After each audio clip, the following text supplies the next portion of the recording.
It's going to be a hot one here in central Illinois today. I think the heat index is going to be upwards to 102 degrees.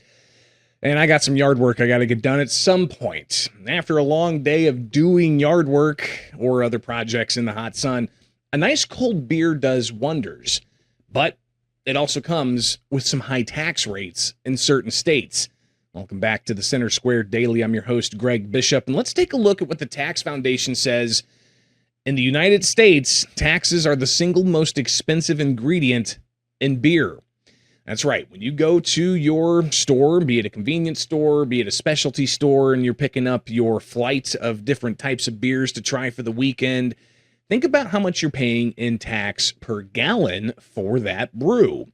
And the Tax Foundation breaking this down with knowledge that, yes, there's a federal excise tax on beer, but states also implement their own beer taxes. There's also taxes on wine. There's taxes on liquor.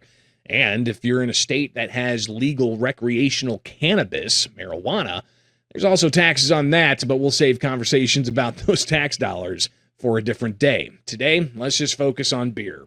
All right, so the Tax Foundation breaking down the highest and the lowest, and it ranges from 2 cents per gallon all the way up to $1.29 per gallon, where Tennessee lands. So again, here's the top 5 of beer taxes per gallon. Tennessee, $1.29 per gallon. Alaska, $1.07 per gallon. Hawaii, 93 cents. Kentucky, 89 cents. And South Carolina, 77 cents. Be sure to comment below if you are a beer drinker and in one of those states.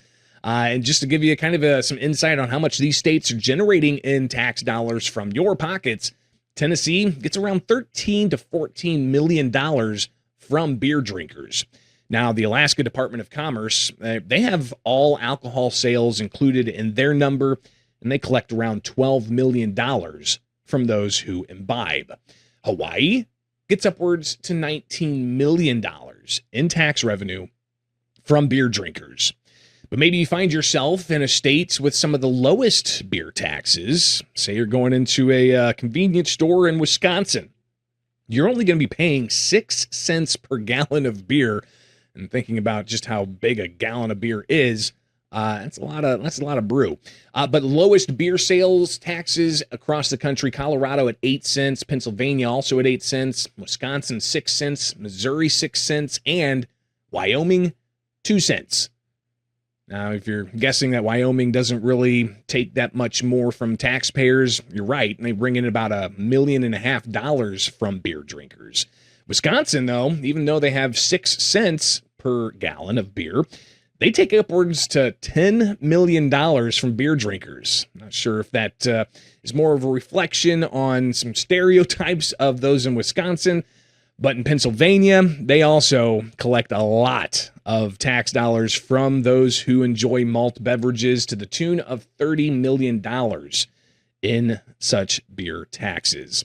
Now, the Tax Foundation says some notable changes in the most recent tax on beer is in Arkansas, that actually decreased by 1 cent per gallon to 37 cents per gallon of beer sales. Tax Foundation also showing that the tax on beer in Utah increased by 1/8 of a cent per gallon to 43.9 per gallon. And that, again, is pennies. It's scheduled to increase similar every year starting July 1st in 2027.